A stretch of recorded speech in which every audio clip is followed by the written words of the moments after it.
Welcome to SS news. నేను మీ శిరీష.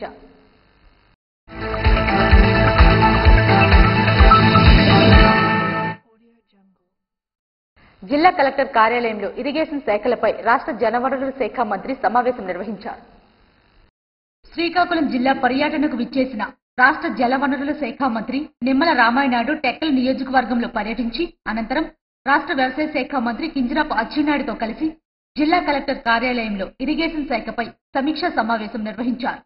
ఈ సందర్భంగా మంత్రి మాట్లాడుతూ ఆంధ్రప్రదేశ్ రాష్ట్రంలో ఇరిగేషన్ శాఖకు అత్యంత ప్రాధాన్యత ఆ రోజు అన్న నందమూరి తారక రామారావు గారి దగ్గర నుంచి ఈ రోజు చంద్రబాబు నాయుడు గారి వరకు ఇచ్చినటువంటి ప్రాధాన్యత మనందరికీ తెలిసినటువంటి పరిస్థితి. అందులో కూడా పర్టికులర్ గా ఇటు ఉత్తరాంధ్ర కానీ అటు రాయలసీమకు కానీ ప్రాజెక్టులు ప్రారంభించడం కానీ రిజర్వాయర్లు కానీ ఏదైతే మరి ఐటీసీ స్కీమ్స్ కానీ ప్రారంభించడం పనులు చేయడం కూడా తెలుగుదేశం ప్రభుత్వం హయాంలోనే జరిగినటువంటి విషయాన్ని కూడా సందర్భంగా ఒకసారి గుర్తు చేస్తూ ఉన్నాం. ఏదైతే ఇరిగేషన్ కి ఇస్తున్నటువంటి ప్రాధాన్యతకి ఒకే ఒక ఉదాహరణ ఏదైతే గత వైఎస్ఆర్సీపీ ప్రభుత్వం మరి 5 సంవత్సరాల్లో అంటే 2019, 2024 5 సంవత్సరాలలో మరి వాళ్ళు ఇరిగేషన్ కి పెట్టింది కేవలం 32,000 కోట్ల రూపాయలు మాత్రమే. అదే 14-19లో 71,000 కోట్ల రూపాయలు ఆ రోజు తెలుగుదేశం ప్రభుత్వంలో ఇరిగేషన్ కి బడ్జెట్ లో కేటాయింపు చేశారు. ఇక్కడ ఒక విషయాన్ని కూడా గుర్తుపెట్టుకోవాలి.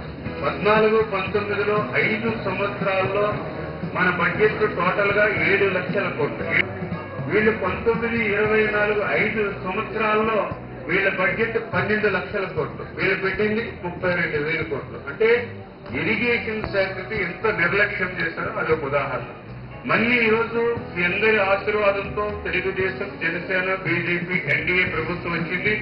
ఈ 9 నెలల కాలంలోనే మన ఓటర్ అకౌంట్ బడ్జెట్ లో ఒక 17,000 కోట్లు, అదే మొన్నటి బడ్జెట్ లో 18,000 కోట్లు. అంటే 35,000 కోట్ల రూపాయలు ఈ మొదటి సంవత్సరంలోనే ఇరిగేషన్ శాఖకు ఈ రోజు ఎన్డీఏ ప్రభుత్వం నిధులు కేటాయించింది అని అంటే 5 సంవత్సరాల్లో వైఎస్ఆర్సీపీ ప్రభుత్వం 32,000 కోట్లు కేటాయిస్తే ఇవాళ ఎన్డీఏ ప్రభుత్వం 9 నెలల్లోనే 35,000 కోట్ల రూపాయలు ఇరిగేషన్ కి కేటాయించింది అని అంటే ఇరిగేషన్ కి ప్రభుత్వం ఇస్తున్న ప్రాధాన్యతకి అదే ఒక ఉదాహరణ. ఉత్తరాంధ్ర సాగునీటి ప్రాజెక్టులకు ముఖ్యమంత్రి నారా చంద్రబాబు నాయుడు అత్యధిక ప్రాధాన్యత ఇస్తున్నారని 2025 జూన్ నాటికి గోదావరి వరద జలాలను ఉత్తరాంధ్ర సుజల స్రవంతికి అందించడమే లక్ష్యంగా ప్రభుత్వం పనిచేస్తుందని మంత్రి స్పష్టం చేశారు.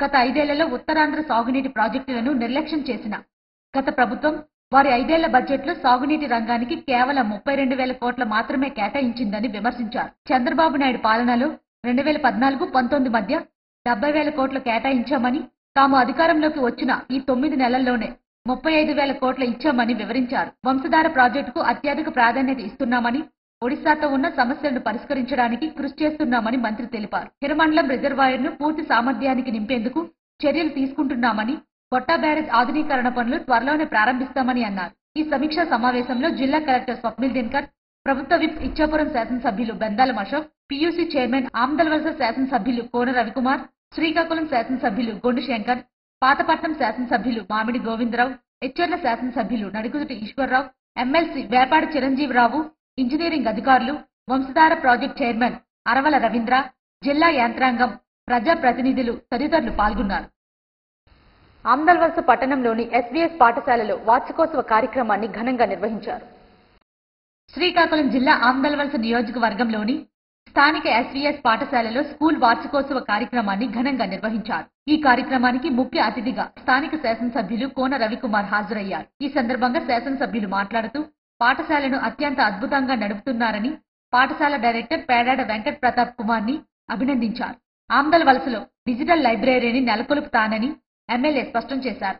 లైబ్రరీ నిర్వహణ బాధ్యతను ఎస్వీఎస్ పాఠశాల డైరెక్టర్ పేడాడ వెంకట ప్రతాప్ పూర్తి బాధ్యత ఇస్తానని చెప్పారు. ఈ కార్యక్రమంలో మాజీ మున్సిపల్ చైర్మన్ తమ్మినేని గీతాసాగర్, సనపల ఢిల్లేశ్వరరావు తదితరులు పాల్గొన్నారు. విజయనగరం ఎంపీ కల్సెట్టి అప్పలనాయుడు కాశ్మీర్లో జరిగిన ఘటనపై స్పందించారు. కాశ్మీర్లో జరిగిన ఉగ్రదాడిలో మన ఆంధ్రప్రదేశ్ రాష్ట్రానికి చెందిన విశాఖపట్నం వాసి చంద్రమౌళి మరణించిన ఘటన మమ్మల్ని తీవ్రంగా కలిసివేసిందని, ఈ బాధాకర సమయంలో బాధిత కుటుంబానికి మా హృదయపూర్వక సానుభూతిని తెలియజేస్తున్నానని, ఈ ఘటన గురించి తెలియగానే ముఖ్యమంత్రి నారా చంద్రబాబు నాయుడు వెంటనే కేంద్ర హోంశాఖ మంత్రి అమిత్ షాతో సంప్రదింపులు జరిపారని, కాశ్మీర్లో ఉన్న మన రాష్ట్ర పర్యాటకులు, పౌరుల భద్రత కోసం వారిని సురక్షితంగా స్వగృహాలకు తీసుకురావడం కోసం అత్యవసర చర్యలు చేపట్టాలని ముఖ్యమంత్రి ఆదేశించారని విజయనగరం ఎంపీ కలిసెట్టి అప్పలనాయుడు తెలిపారు. నమస్కారం అండి. జమ్మూ కాశ్మీర్లో జరిగిన ఉగ్రవాద దాడిలో మన ఆంధ్రప్రదేశ్ సంబంధించి విశాఖపట్నం చెందిన వాసి ఒక ఆయన మరణించడం జరిగింది. నిన్న గౌరవ ముఖ్యమంత్రి గారు ఢిల్లీ పర్యటన వచ్చినప్పుడు కేంద్ర హోంశాఖ మంత్రి గారిని కలవడం జరిగింది. అలాగే కేంద్ర మంత్రుల్ని రామ్మోహన్ నాయుడు, పెంసాని చంద్రశేఖర్, అలాగే మన రాష్ట్రం చెందిన ఎంపీలను కూడా ఒక సమావేశం ఏర్పాటు చేసి రోజు మానిటరింగ్ చేయమని చెప్పారు.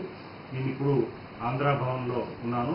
ఒక వ్యక్తిని నియమించడం జరిగింది. ఇక్కడ సురేష్ బాబు అని ఒక ప్రతినిధి కూడా నియమించడం జరిగింది. వాళ్ళ phone number 9818395787, cell number landline 01123387089. ఈ నెంబర్లో ఇవ్వడం జరిగింది. ఇక్కడ 24/7 వీరు మానిటరింగ్ చేస్తున్నారు. అలాగే ఈరోజు ఈ సమాచార కేంద్రాన్ని రావడం జరిగింది, వారితో మాట్లాడడం జరిగింది. అందుకు ఎవరు కూడా ప్రయాణికులు చాలామంది నాకు ఉత్తరాంధ్ర నుంచి కూడా చాలామంది ఫోన్ చేయడం జరిగింది. గౌరవ ముఖ్యమంత్రి గారు చంద్రబాబు నాయుడు గారు దీని మీద చాలా క్లోజ్గా అధికారులు కానీ, కేంద్ర మంత్రులు కానీ, ఎంపీలు మమ్మల్ని కానీ ఆదేశించడం జరిగింది. అందుకే ప్రతి ఒక్కరు కూడా మీరు సురక్షిత ప్రాంతాలకు వస్తారు. దానికోసం మీ భయం సన్నవసరం పని లేదు. అలాగే మీరు ఎవరైనా పర్యాటకులు అక్కడ ఉన్నప్పుడు మీ బంధువులు ఎవరున్నా సరే దీనికి సమాచారం ఇవ్వండి. మేము క్లోజ్ అబ్జర్వేషన్లో మేము దీన్ని మానిటరింగ్ చేస్తున్నాం. ఈరోజు దీన్ని ప్రతి ఒక్కరు ఖండిస్తున్నాం. ఇది చాలా బాధాకరం, విచారకరమైన సంఘటన. దీనిని ప్రజాస్వామ్య వారందరూ కూడా ఖండించవలసిందిగా మీ ద్వారా తెలియజేసుకుంటూ, అయితే అది ముఖ్యంగా మనం ఆంధ్రప్రదేశ్ సంబంధించిన పర్యాటకులు ఎవరైనా అక్కడ ఉండి వాళ్ళ తల్లిదండ్రులు కానీ, వాళ్ళ కుటుంబ సభ్యులు కానీ ఆందోళన పడవలసిన పని లేదు. అందరూ కూడా సురక్షిత ప్రాంతాలకి తీసుకొస్తున్నాం. అలాగే కేంద్ర రాష్ట్ర ప్రభుత్వాలు దీనిపై ప్రత్యేక శ్రద్ధ వహిస్తున్నాయి. కేంద్ర మంత్రి గారికి, అమిత్ షా గారికి కూడా నేను ముఖ్యమంత్రి గారు స్వయంగా చెప్పడం జరిగింది. ఈ విషయంలో మీరు దృష్టిలో పెట్టాలని నేను ఇది ఈరోజు వచ్చాం. అలాగే రోజుగా ఆంధ్ర భవన్లో మేము ఉండి ఆఫీసర్స్తో కలిసి, అలాగే కమిషనర్ కూడా కలిసి విషయాలు కూడా మాట్లాడుతున్నాం. అందుకే ఎవరు కూడా భయాందోళన సందర్భాన్ని ఈ సందర్భంగా తెలియజేసుకుంటాం. ముఖ్యమంత్రి సూచనల మేరకు మన రాష్ట్ర ఎంపీలు, కేంద్ర పౌర విమానయాన శాఖ మంత్రి కింజరాపు రామ్మోహన్ నాయుడు, కేంద్ర సహాయ మంత్రి పెముసాన చంద్రశేఖర్ ఈ ఘటనను నిరంతరం పర్యవేక్షిస్తున్నారని తెలిపారు. ముఖ్యమంత్రి ఆదేశాలతో బాధిత కుటుంబాలకు సహాయం అందించేందుకు తాము కట్టుబడి ఉన్నామని, ఈ సంక్షోభ సమయంలో మన రాష్ట్ర ప్రజలు ఒక్కటిగా నిలబడి ప్రభుత్వానికి సహకరించాలని కలిసెట్టి అప్పలనాయుడు కోరారు. తాజాగా విడుదల చేసిన 10వ తరగతి పరీక్షల్లో నర్సన్నపేట పట్టణంలోని శ్రీ నారాయణ స్కూల్ విద్యార్థులు ప్రభంజనం సృష్టించారు.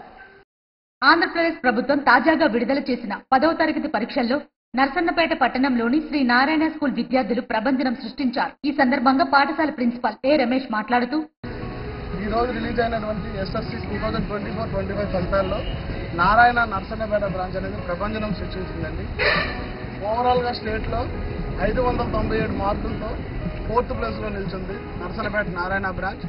అదేవిధంగా 595 మార్కులు పైబడి 5 విద్యార్థులు, 594 మార్కులు పైబడి 3, మొత్తం ఓవరాల్గా 590 మార్కులు దాటి 20 మంది విద్యార్థులు నర్సన్నపేట నారాయణ సెలెక్ట్ అవ్వడం జరిగింది. అదేవిధంగా పరీక్షకు హాజరైన 123 మంది పిల్లలు కూడా ఫస్ట్ క్లాస్తో పాస్ అవడం జరిగింది. ఇది నర్సన్నపేట నారాయణ చరిత్రలో మొట్టమొదటిసారి 123 మంది ఫస్ట్ క్లాస్ రావడం. అదేవిధంగా 96 మంది 96 మంది 550 మార్కులు దాటుకొని నారాయణ నర్సన్నపేటని నారాయణ విద్యా సంస్థల్లో నెంబర్ 1గా నిలిపారు. ఇంతటి ఘన విజయానికి కారకులైనటువంటి మా నారాయణ మేనేజ్మెంట్ కానీ, అదేవిధంగా మా తోటి ఉపాధ్యాయులు ఎవరైతే ఉన్నారో వీళ్ళందరూ కృషి ఫలితంగా, తల్లిదండ్రుల ప్రోత్సాహంతో, అదేవిధంగా పిల్లలు కూడా కష్టపడడం వల్ల ఈ ఫలితాలు దక్కాయి. I very happy to announce that Narayana is the number 1 in Narsannapeta. Not only in Narsannapeta, in Srikakulam district Narayana Narsannapeta branch is number 1. Andhra Pradesh ప్రభుత్వం తాజాగా విడుదల చేసిన SSC 10వ తరగతి పరీక్షల్లో స్టేట్ ర్యాంక్ లో 4వ స్థానంలో శ్రీ నారాయణ స్కూల్ విద్యార్థులు నిలిచారని అన్నారు. 595 మార్కులు పైబడి 5 విద్యార్థులు, 594 మార్కులు పైబడి 3 విద్యార్థులు, మొత్తం 590 మార్కులు పైబడి 20 మంది విద్యార్థులు ఉత్తీర్ణత సాధించారని అన్నారు. ఈ సందర్భంగా విద్యార్థులు మాట్లాడుతూ, ఈ పాఠశాలలో విద్యను అభ్యసించడం వల్ల మేము ఇన్ని మార్కులు సాధించగలిగామని, మాకు స్కూల్ టీచర్స్ ప్రోత్సాహంతో పాటు తల్లిదండ్రుల ప్రోత్సాహంతో ఇన్ని మార్కులు సాధించగలిగామని అన్నారు. Good evening everyone. I'm B Sai Gnaneshwar. నేను ఈ నారాయణ స్కూల్ నర్సనపేటలో చదువుతున్నాను. ఇక్కడ నాకు చాలా బాగా చదవడం వల్ల నాకు ఎస్ఎస్సి ఫలితాల్లో 594 మార్క్స్ వచ్చాయి. ఈ మార్క్స్ రావడం వల్ల నాకు టీచర్ సపోర్ట్తో పాటు పేరెంట్స్ సపోర్ట్ కూడా ఉంది.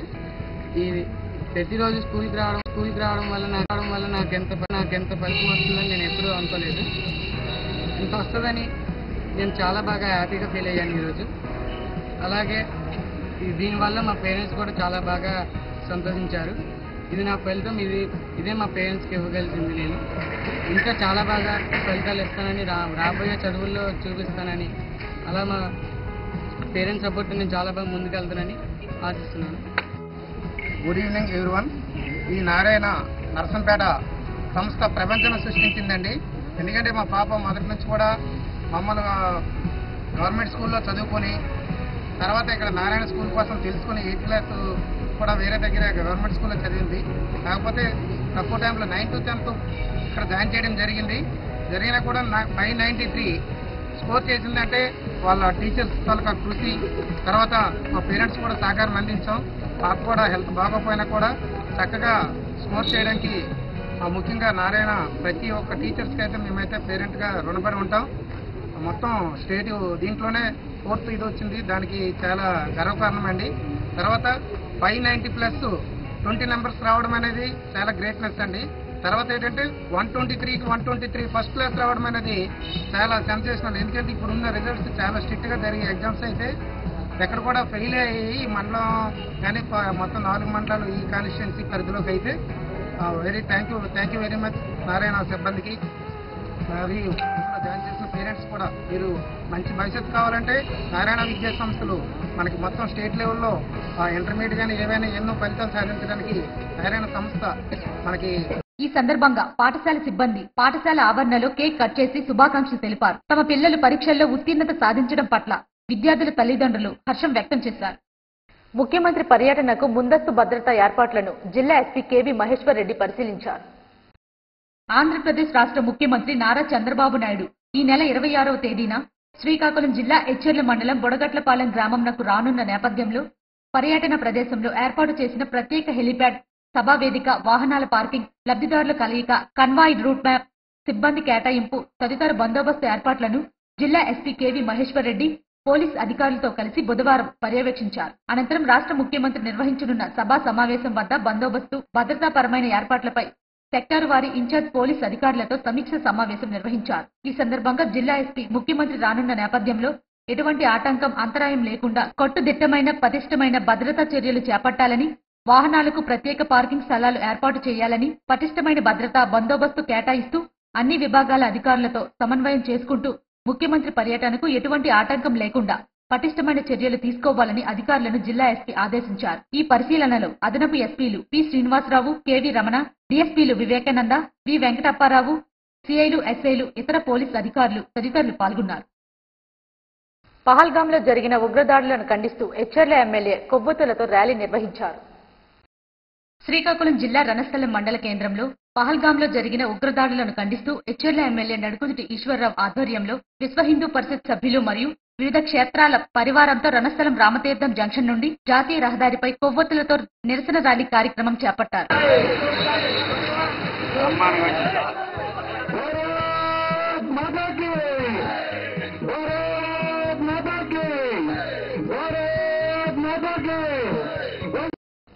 ఇవి ఈనాటి వార్తలు. మరిన్ని వార్తలతో మళ్ళీ కలుద్దాం. చూస్తూనే ఉండండి SS న్యూస్.